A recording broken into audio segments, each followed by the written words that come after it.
नमस्कार, good morning, सुप्रभात। आज के हमारे इस वीडियो में मनोविज्ञान के महत्वपूर्ण प्रश्नों को हमने प्रस्तुत किया है और परीक्षा के दृष्टिकोण से किस प्रकार के प्रश्न पूछे जाते हैं उनका पूर्ण रूप में ध्यान रखा है। आप इन प्रश्नों को ध्यान से देख करके स्वयं का मूल्यांकन करें और जब प्रश्न सारे खत्म हो जाएं तो अंत में एक बार आपने कितना स्कोर किया है वो मुझे जरूर बताएं कि आप किस लेवल पर तैयारी कर रहे हैं। और जब पेपर पूरा हो जाए तो अपने स्वयं की एक जांच ये भी करें कि हम जो तैयारी कर रहे हैं वो तैयारी किस लेवल की है और किस लेवल से पेपर आ रहा है, दोनों का मूल्यांकन करें। क्योंकि जब तक आप स्वयं का मूल्यांकन स्वयं नहीं करेंगे तब तक हम किसी भी रूप में आगे नहीं बढ़ पाएंगे। चलो अब पेपर चालू करते हैं हम लोग।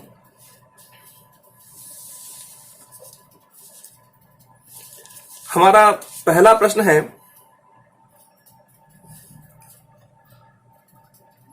9 वर्ष के बालक की नैतिक तर्कना आधारित होती हैं। पहला, किसी कार्य के भौतिक परिणाम उसकी अच्छाई या बुराई को निर्धारित करते हैं। दूसरा, कोई कार्य सही होना इस बात पर निर्भर करता है कि उससे व्यक्ति की अपनी आवश्यकता पूर्ति होती है। तीसरा, नियमों का पालन करने के बदले में कुछ लाभ मिलना चाहिए। चौथा, सही कार्य वह है जो उस व्यक्ति के द्वारा किए जाएं जो अन्य व्यक्तियों को अपने व्यवहार से प्रभावित करता है। आपको इनमें यह बताना है कि 9 वर्ष के बालक की नैतिक तर्कना किस पर आधारित होती हैं।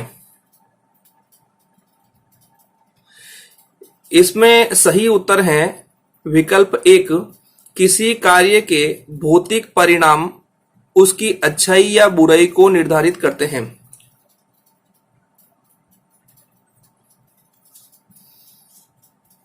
प्रश्न नंबर 2,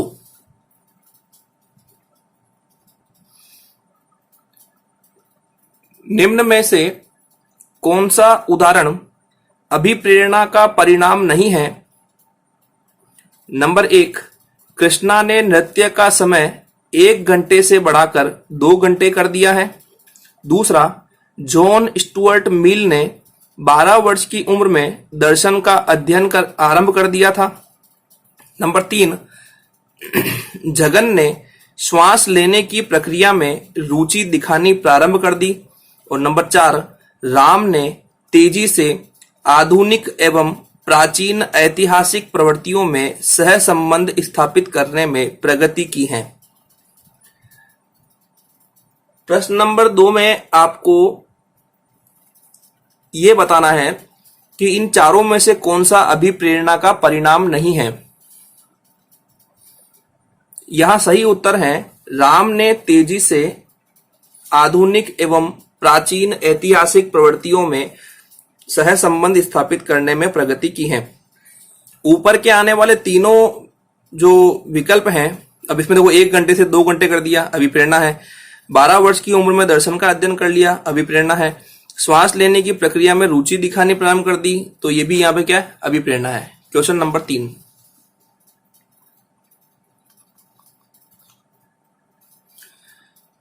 निम्न में से क्या एक प्रभावी प्रशंसा के रूप में अध्यापक के लिए कार्य करेगा। प्रभावी प्रशंसा के रूप में अध्यापक के लिए कार्य करेगा।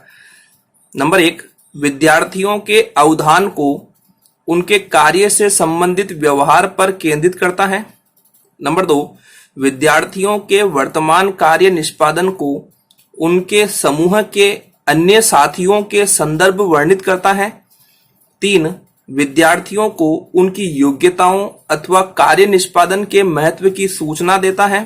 चौथा, जब विद्यार्थी अपने व्यवहार को नियंत्रित नहीं कर पाते तो उन्हें सकारात्मक व्यवहारात्मक समर्थन प्रदान करता है। आपको इसमें प्रश्न को ध्यान से देखना है कि प्रभावी प्रशंसा के रूप में अध्यापक के लिए कार्य करेगा, ये बताना है। सही विकल्प है नंबर 3, विद्यार्थियों को उनकी योग्यताओं अथवा कार्य निष्पादन के महत्व की सूचना देता है। ये प्रभावी प्रशंसा के रूप में अध्यापक का कार्य करेगा। नेक्स्ट क्वेश्चन नंबर 4 है, निम्न में से कौन सा उदाहरण अधिगम को प्रदर्शित करता है? नंबर 1, हाथ जोड़कर अध्यापक का अभिवादन करता। नंबर 2, स्वादिष्ट भोजन देखकर मुंह में लार का आना। नंबर 3, चढ़ना, भागना एवं फेंकना 3 से 5 वर्ष की अवस्था में। 4, सभी।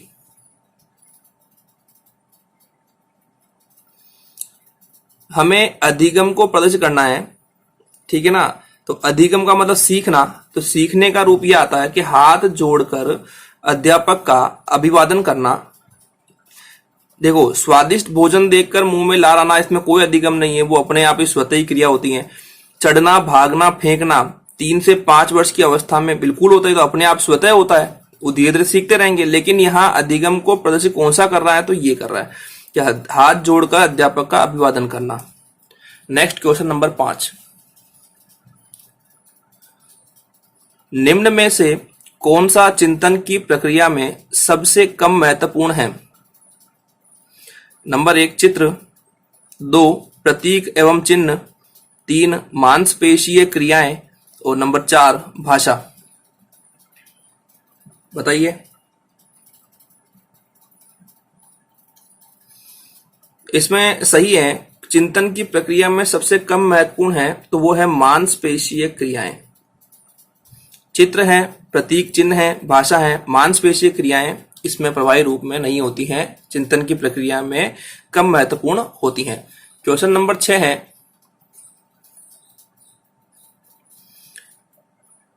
अंतर्वैयक्तिक बुद्धि को प्रदर्शित करने वाला व्यवहार है।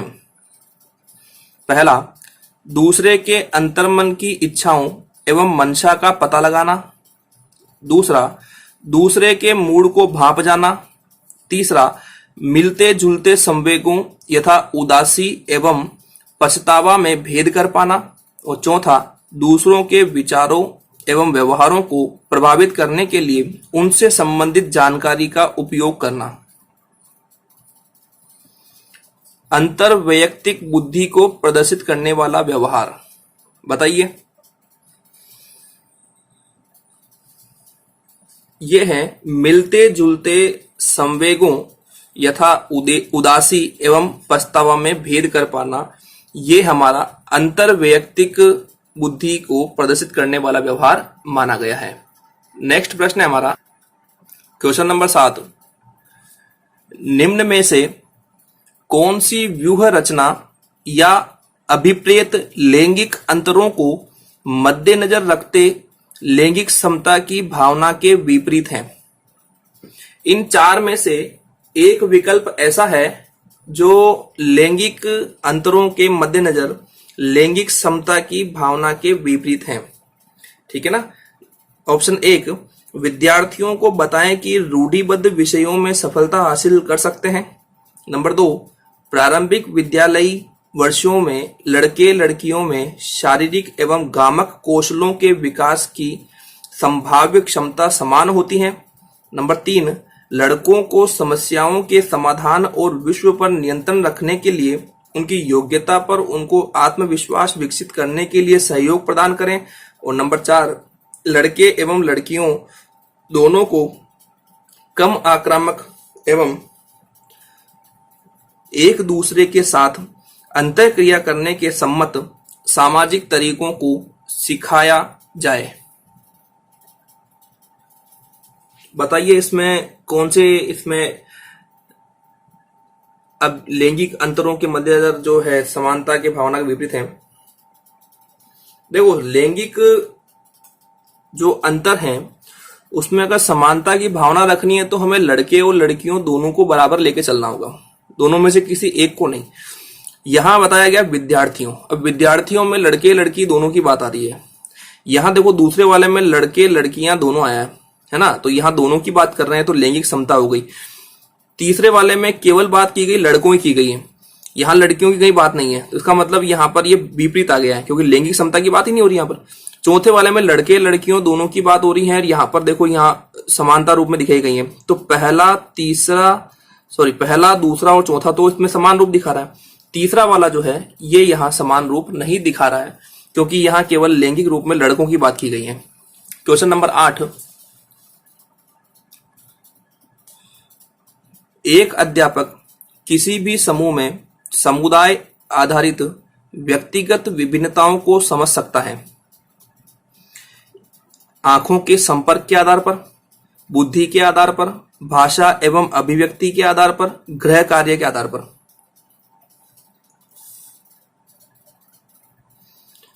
एक अध्यापक किसी भी समूह में समुदाय आधारित व्यक्तिगत विभिन्नताओं को समझ सकता है भाषा एवं अभिव्यक्ति के आधार पर।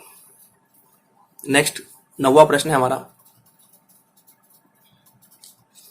सृजनशीलता के पोषण हेतु एक अध्यापक को अपने विद्यार्थियों को रखना चाहिए कार्य केंद्रित, लक्ष्य केंद्रित, कार्य केंद्रित एवं लक्ष्य केंद्रित, चौथा पुरस्कार प्रेरित।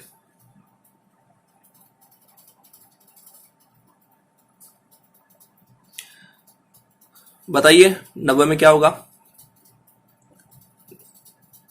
देखो सृजनशील बालक बनाना है, सृजनशीलता का पोषण करना है, इसलिए बच्चे को हमेशा कार्य केंद्रित रखना होगा, ध्यान रखना ये। नेक्स्ट 10वां नंबर प्रश्न है,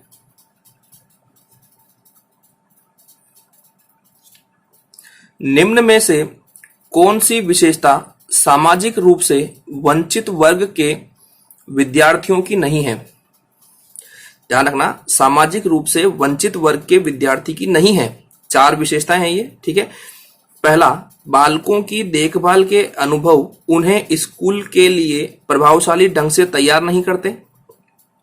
दूसरा, नियमित स्वास्थ्य संबंधी देखभाल नहीं मिलती। तीसरा, व्यापक एवं विविध अनुभवों को प्राप्त करने का मौका नहीं मिलता।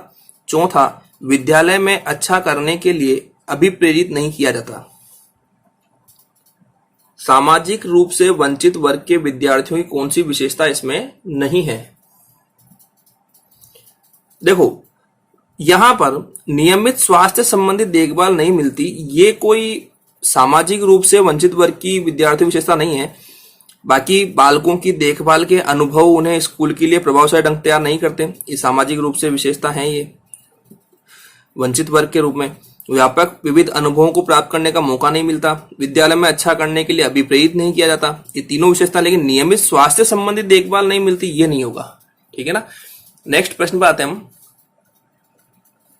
11वां नंबर प्रश्न, क्रियात्मक अनुसंधान मौलिक अनुसंधान से भिन्न है क्योंकि यह अध्यापकों, शैक्षिक प्रबंधकों एवं प्रशासकों द्वारा किया जाता है। दूसरा, शोधकर्ताओं द्वारा किया जाता है जिनका विद्यालय से कोई संबंध नहीं होता। तीसरा, यह प्रमापीकृत उपकरणों पर आधारित होता है।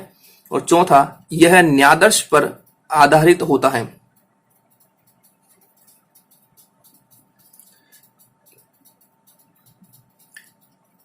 प्रश्न को ध्यान सुनना, क्रियात्मक अनुसंधान मौलिक अनुसंधान से भिन्न है क्योंकि यह विकल्प नंबर 1, क्योंकि यह अध्यापकों, शैक्षिक प्रबंधकों एवं प्रशासकों द्वारा किया जाता है। प्रश्न नंबर 12,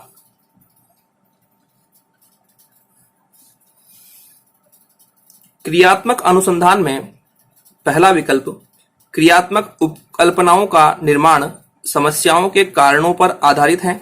दूसरा, क्रियात्मक उपकल्पनाओं का निर्माण किसी तर्कयुक्त विवेक पर आधारित है। तीसरा, क्रियात्मक उपकल्पनाओं का निर्माण इस प्रकार किया जाता है ताकि सांख्यिकीय सत्यापन किया जा सके। इस प्रश्न के 3 विकल्प हैं, आपको उत्तर बताना है। क्रियात्मक अनुसंधान में कौन सी रूपरेखा देखी जाती है? इसमें हमारा सही उत्तर है विकल्प नंबर 1 कि क्रियात्मक अनुसंधान में क्रियात्मक उपकल्पनाओं का निर्माण समस्याओं के कारणों पर आधारित है।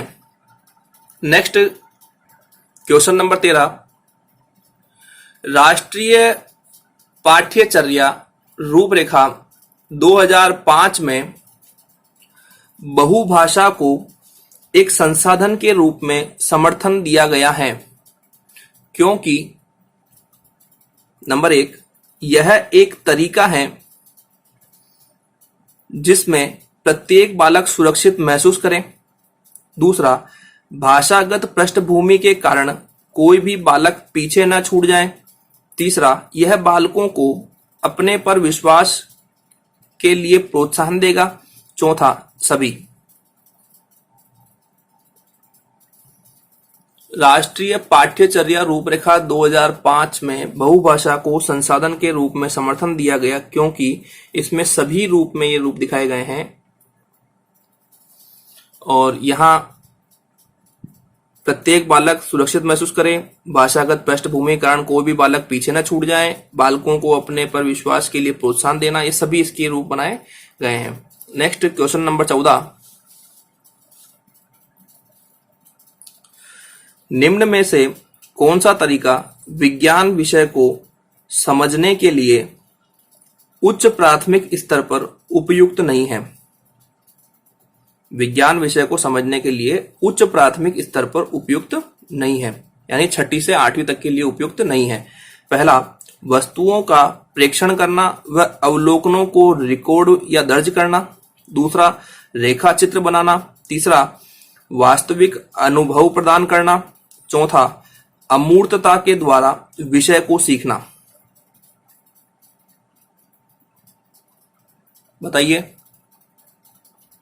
यहां सही उत्तर होगा अमूर्तता के द्वारा। काल्पनिक रूप में विज्ञान को सीखने का कोई रूप नहीं है, हमेशा वहां तथ्य होना चाहिए। 3 जो ऊपर रूप दिखाए गए हैं, ये तीनों ही रूप विज्ञान को सीखने समझने के लिए उपयुक्त बनाए गए हैं। नेक्स्ट 15वां प्रश्न है, निम्न में से कौन सा कथन बहुग्रेड शिक्षण प्रणाली के साथ सहमति नहीं रखता? नंबर 1, एक अध्यापक एक समय में 1 से अधिक कक्षाओं का प्रबंधन करता है। दूसरा, बैठने की लचीली व्यवस्था। तीसरा, विभिन्न कक्षाओं में एवं एक ही कक्षा में अंतःक्रिया। चौथा, विद्यार्थियों का आयु एवं योग्यता के आधार पर समान होना। इनमें से वो उत्तर निकालना है जो सहमति नहीं रखता है, नहीं है ना, हाँ वाला मत निकालना। अब देखो, एक समय में 1 से अधिक कक्षाओं का प्रबंधन करता है, सही है ये। बैठने की लचीली व्यवस्था, विभिन्न कक्षाओं में एक ही कक्षा में अंतःक्रिया और विद्यार्थियों की आयु एवं योग्यता के आधार पर समान होना, ये तो होता ही नहीं है। आयु और योग्यता एक कभी समान रूप में होती नहीं है, ठीक है ना। नेक्स्ट, ये इसमें सही रूप में नहीं होगा। नेक्स्ट 16 नंबर प्रश्न है, संज्ञानात्मक विकास में वंश क्रम निर्धारित करता है। पहला, मस्तिष्क जैसी शारीरिक संरचना के मूलभूत स्वभाव को। दूसरा, शारीरिक संरचना के विकास को। तीसरा, सहज प्रतिवर्ती क्रियाओं के अस्तित्व को। चौथा, सभी। यहां बात की गई है संज्ञानात्मक विकास में वंश क्रम निर्धारित करता है। इन चारों में से कौन सा होगा? सही उत्तर है नंबर 1, मस्तिष्क जैसी शारीरिक संरचना के मूलभूत स्वभाव को। नेक्स्ट चलते हैं 17वें नंबर प्रश्न पर। निम्न में से कौन सा कथन सही नहीं है? जो अध्यापक यह विश्वास करता है कि विकास प्रकृति की वजह से होता है, वह अनुभव प्रदान करने को महत्व नहीं देता। दूसरा, प्रारंभिक अनुभव महत्वपूर्ण होते हैं और अध्यापक का हस्तक्षेपण भी महत्वपूर्ण होता है। तीसरा, प्रारंभिक जीवन की नकारात्मक घटनाओं के प्रभाव से कोई भी अध्यापक बचाव नहीं कर सकता। चौथा, व्यवहारात्मक परिवर्तन के संदर्भ में विकास वातावरणीय प्रभावों के फलस्वरूप होता है। कौन सा कथन सही नहीं है ये बताना आप लोगों को।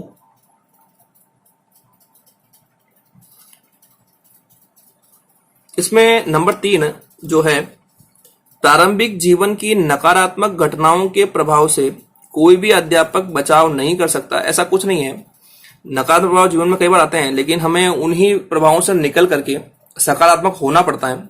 और ऐसा नहीं है कि एक बार नकारात्मक प्रभाव पड़ गया तो जीवन भर उसका प्रभाव पड़ता ही रहेगा, ऐसा नहीं होगा, है ना। नेक्स्ट 18 प्रश्न है,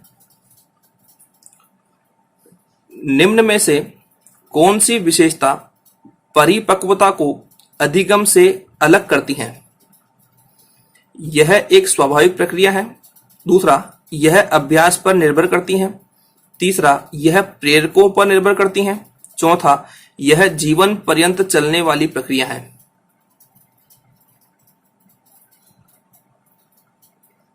कौन सी विशेषता परिपक्वता को अधिगम से अलग करती हैं। परिपक्वता जो होती है वो स्वाभाविक होती है और अधिगम स्वाभाविक नहीं होता है। अधिगम के लिए हमें मेहनत करनी होती है, हमें सीखना होता है, अभिप्रेरित होना होता है, नए नए अनुभवों को ग्रहण करना होता है, लेकिन परिपक्वता तो स्वाभाविक रूप में आती है। नेक्स्ट 19वां प्रश्न है, निम्न में से कौन सा कथन विकास के संबंध में सही नहीं है। पहला, विकास प्रतिमानों की कुछ निश्चित विशेषताओं की भविष्यवाणी की जा सकती है। दूसरा, विकास का उद्देश्य वंशानुगत संभाव्य क्षमता का विकास करना है। तीसरा, विकास के विभिन्न क्षेत्रों में संभाव्य खतरे नहीं होते हैं। चौथा, प्रारंभिक विकास बाद के विकास से अधिक महत्वपूर्ण है।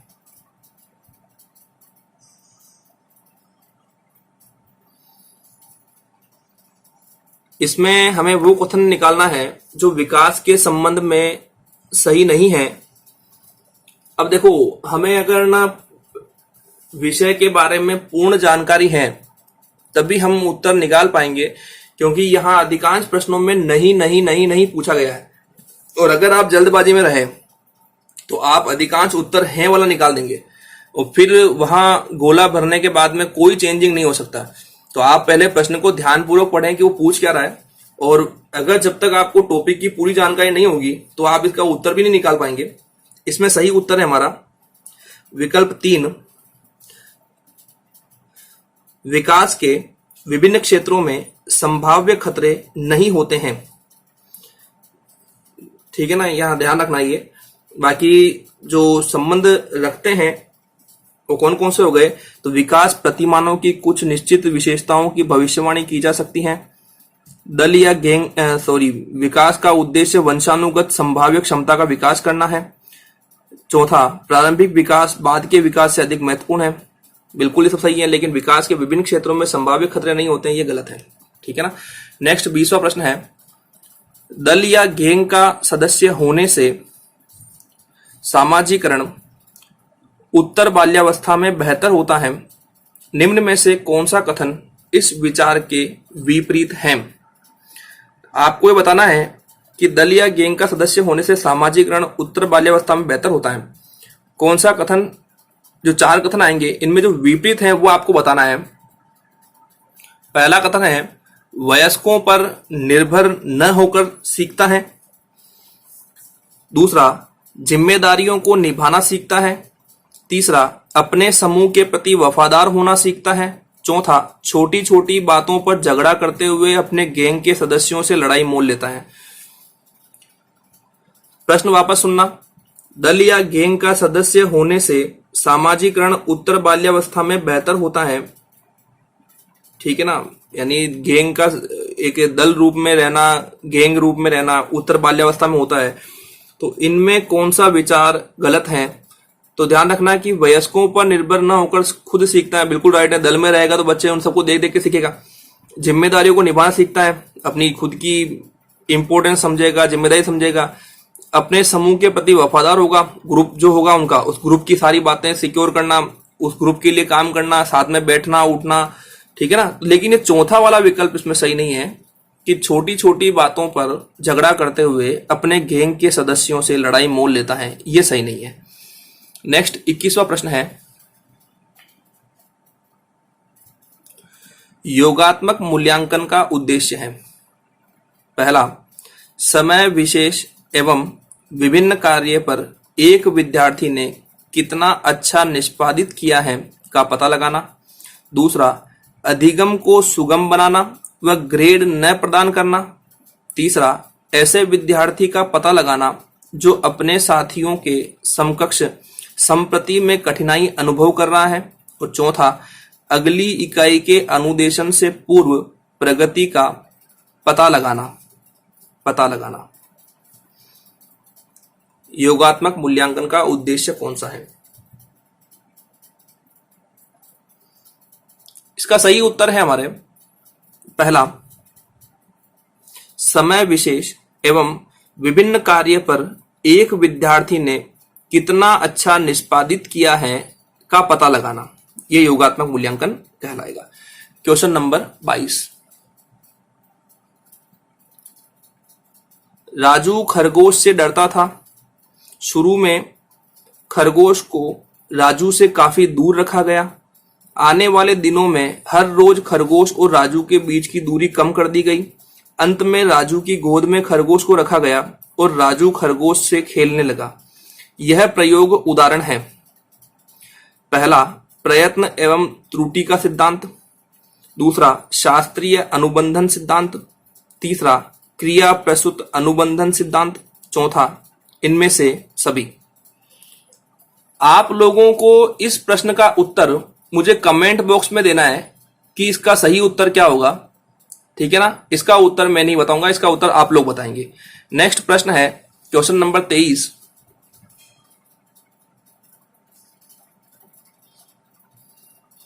बहिर्मुखी विद्यार्थी अंतर्मुखी विद्यार्थी से किस विशेषता के आधार पर भिन्न होता है? पहला, मजबूत भावनाएं, पसंदगी एवं नापसंदगी। दूसरा, मन ही मन परेशान होने की अपेक्षा अपनी भावनाओं को अभिव्यक्त करता है। तीसरा, अपने बौद्धिक कार्यों में डूबा रहता है। चौथा, बोलने की अपेक्षा लिखने में बेहतर होता है।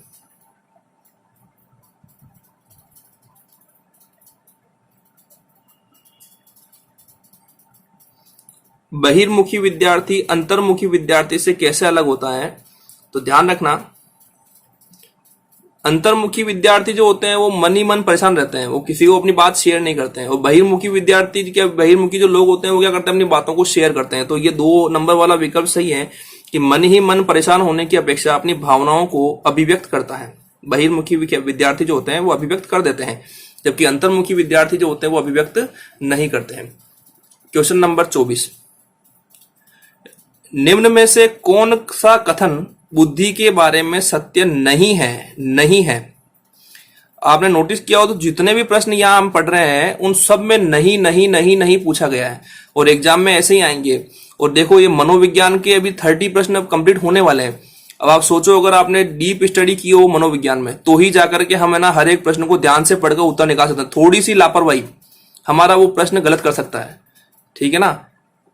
निम्न में से कौन सा कथन बुद्धि के बारे में सत्य नहीं है? पहला, यह एक व्यक्ति की मानसिक क्षमता है। दूसरा, यह सामंजस्य या अनुकूलन स्थापित करने में सहायक है। तीसरा, यह व्यवहार की गुणवत्ता से आंकी जाती है। चौथा, यह स्थायी एवं अपरिवर्तनशील विशेषता है।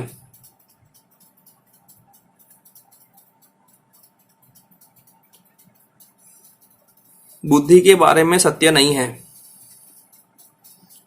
सही उत्तर है 4 नंबर, यह स्थायी एवं अपरिवर्तनशील विशेषता है। बुद्धि कभी स्थायी नहीं होती है और अपरिवर्तन नहीं होती है, ये हमेशा अपना रूप बदलती रहती हैं, ठीक है ना। नेक्स्ट 25 नंबर प्रश्न, एक संतुलित व्यक्तित्व वह है जिसमें पहला, इदम एवं परम अहम के बीच संतुलन स्थापित किया जाता है।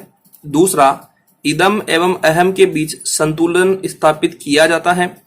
तीसरा, अहम एवं परम अहम के बीच संतुलन स्थापित किया जाता है। और चौथा, मजबूत अहम को बनाया जाता है।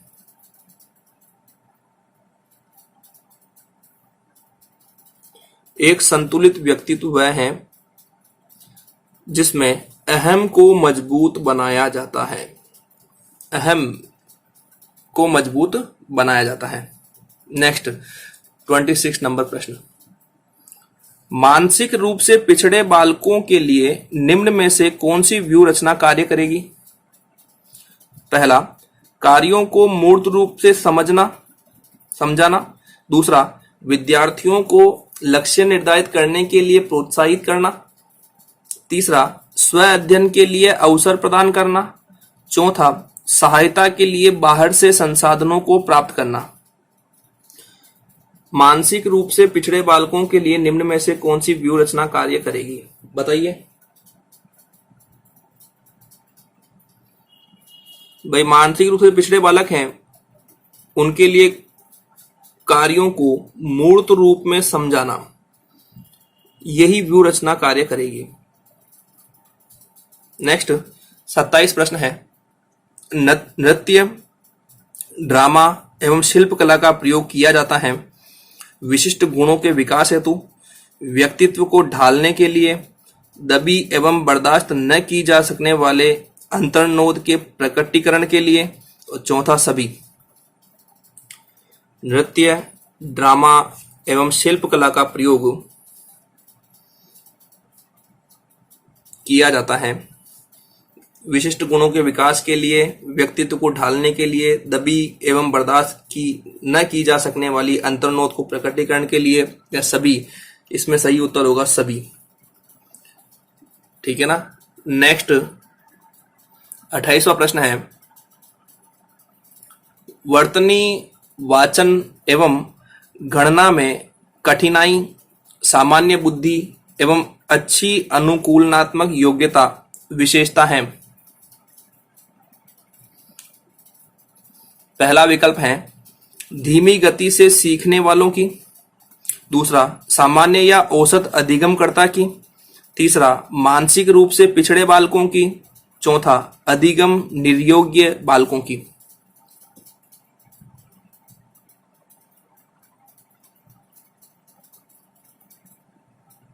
वर्तनी, वाचन, गणना में कठिनाई, सामान्य बुद्धि एवं अच्छी अनुकूलनात्मक योग्यता विशेषता है, तो अधिगम निर्योग्य बालकों की। प्रश्न है,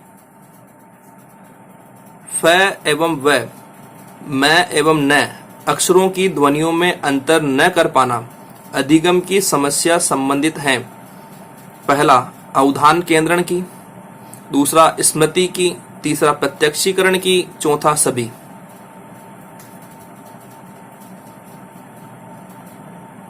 इसमें सही उत्तर है प्रत्यक्षीकरण की। Question number 30,